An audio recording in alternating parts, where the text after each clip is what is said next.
Graça e paz. No vídeo anterior eu falei sobre o poder da palavra. E agora eu quero mostrar uma passagem bíblica que mostra o poder da palavra, a palavra em ação. Aqui em 1 Reis 18, vou ler do 41 a 44. Fala assim: Então disse Elias a Acabe: Sobe, come e bebe, porque ruído há de uma abundante chuva. De uma abundante chuva. Acabe subiu a comer e a beber, mas Elias subiu ao cume do Carmelo e se inclinou por terra e meteu o seu rosto entre os seus joelhos.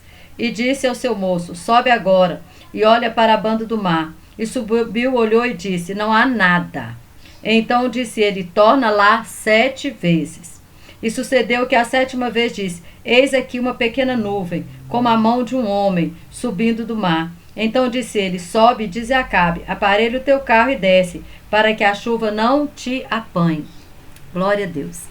Todo mundo, eu creio que todos nós conhecemos a história de Elias. Elias, ele chegou para Acabe.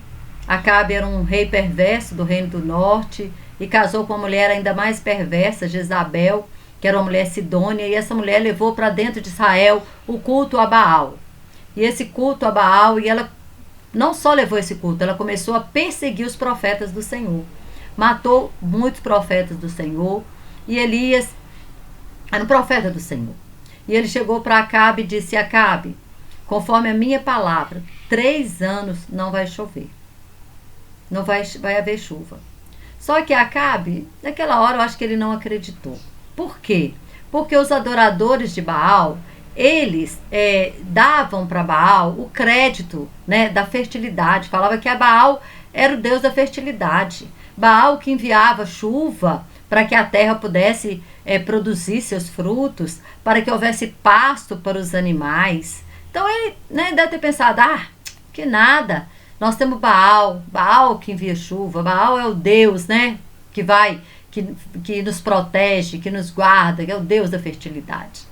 E aí o tempo foi passando, a água foi acabando, nada de chuva. Você imagina o que é isso, gente? Ficar 3 anos sem chuva? Você imagina o que é isso?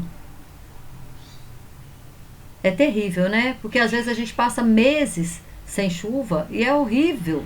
É tanta doença respiratória e é tanta morte de animais. Às vezes a gente vê cenas do Nordeste lá, aqueles animais magrérrimos, outros só o cadáver ali no chão, a terra toda seca, toda ressecada, toda cheia de rachaduras.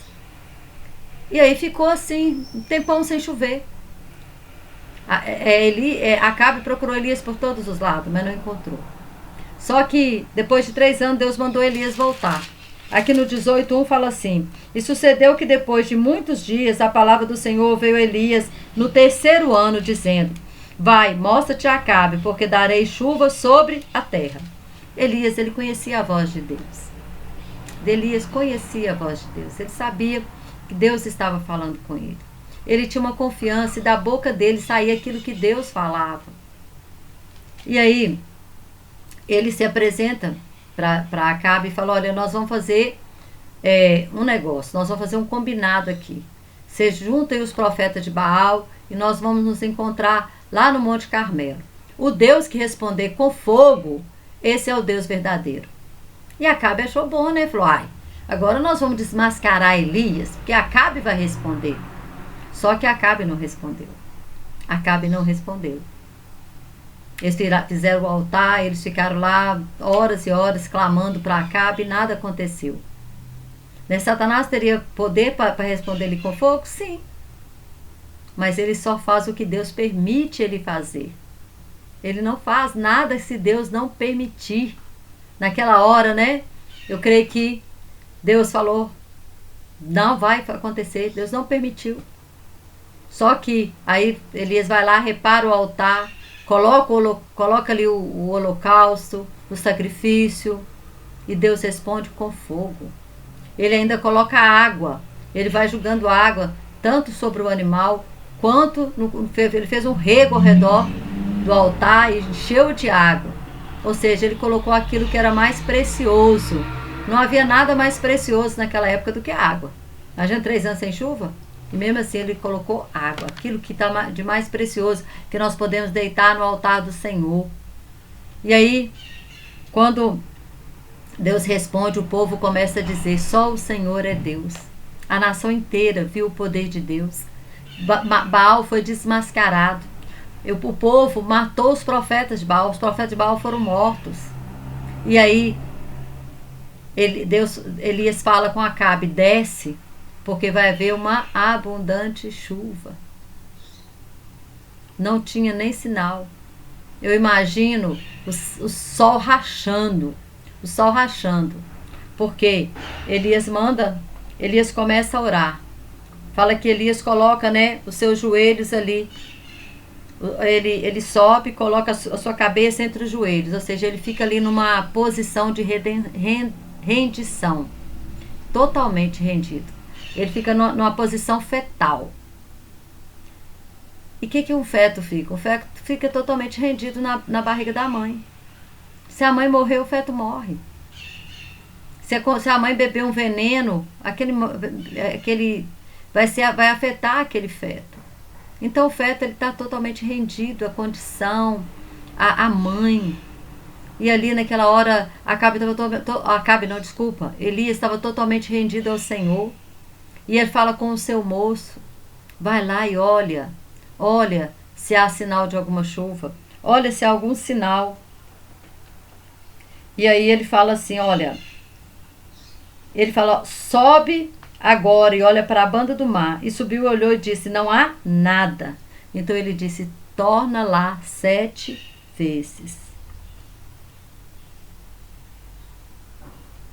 É onde ninguém vê. É no secreto que se gera o profético. O profético, ele é gerado no invisível, no secreto. E ali no secreto, todos já tinham saído. Fica Acabe lá Elias, lá no cume do monte, com seu moço, orando. Não havia nada. E aí o rapaz volta lá, 7 vezes. E na 7ª vez ele disse, há uma pequena nuvem do tamanho da mão do homem. E o 7 é muito interessante, que 7 é um ciclo completo. 7, Deus fez o quê? A terra inteira, todo o universo. Ele criou o quê? Em 7 dias. 7 é um número perfeito, é um número total. E na 7ª vez, ele olhou e havia um pequeno sinal. Uma pequena nuvem. Mas às vezes o pequeno sinal, ele aponta para um futuro abundante. E aí, naquele pequeno sinal, preste atenção, às vezes é os pequenos detalhes. Deus é Deus de detalhes. Às vezes é um pequeno sinal que Deus está te dando, mas é algo grande que vai vir após esse sinal.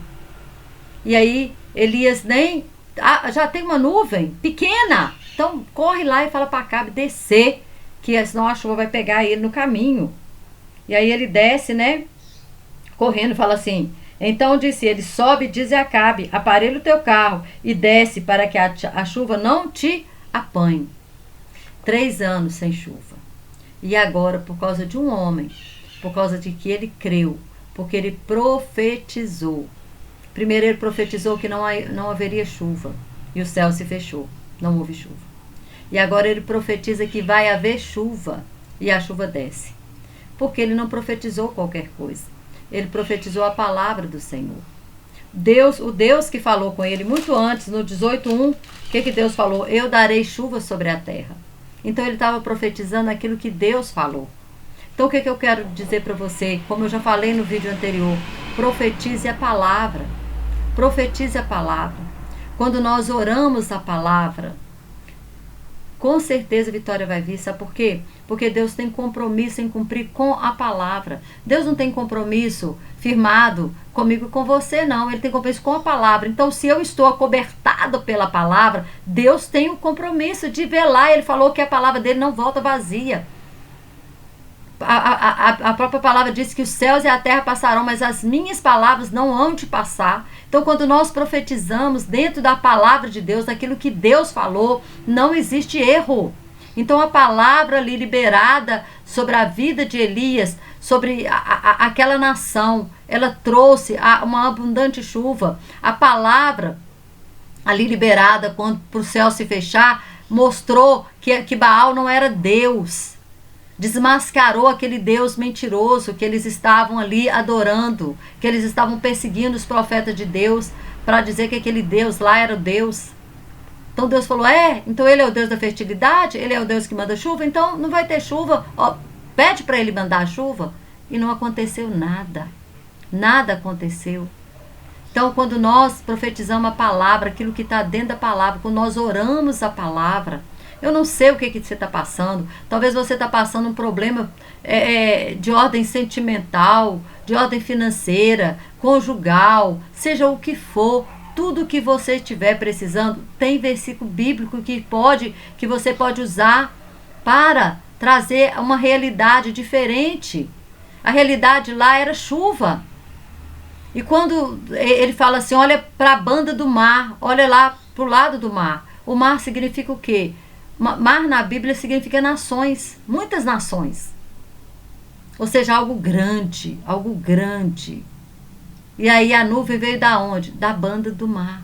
Às vezes é um pequeno sinal que está apontando para algo grande que vai acontecer. Talvez você está esperando aí de Deus e Deus já te deu o sinal. Deus já te deu a palavra, vai, eu sou contigo.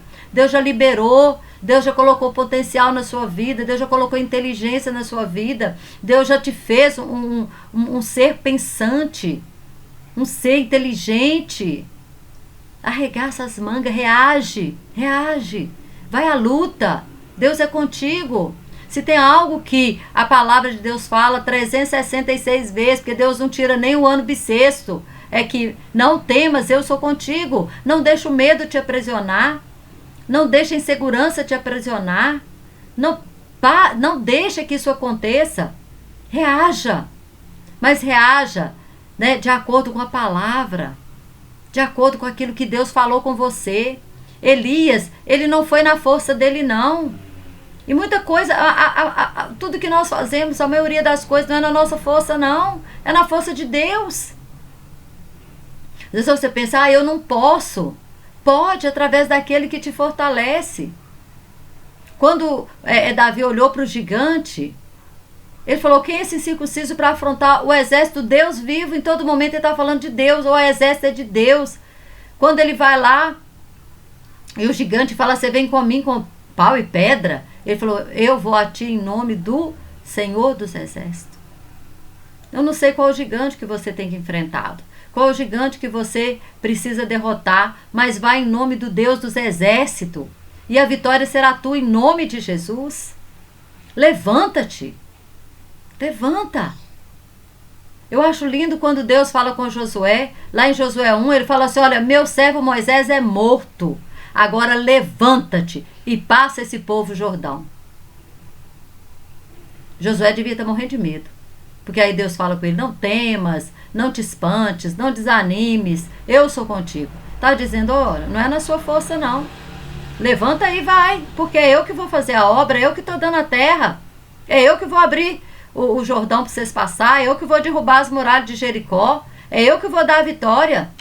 Então muitas vezes nós olhamos para a nossa pequenez, para as nossas limitações, mas nós temos que entender que o nosso Deus, ele é grande demais. O nosso Deus é soberano. O nosso Deus é onipotente. Ele pode todas as coisas. E aí? Você vai continuar parado?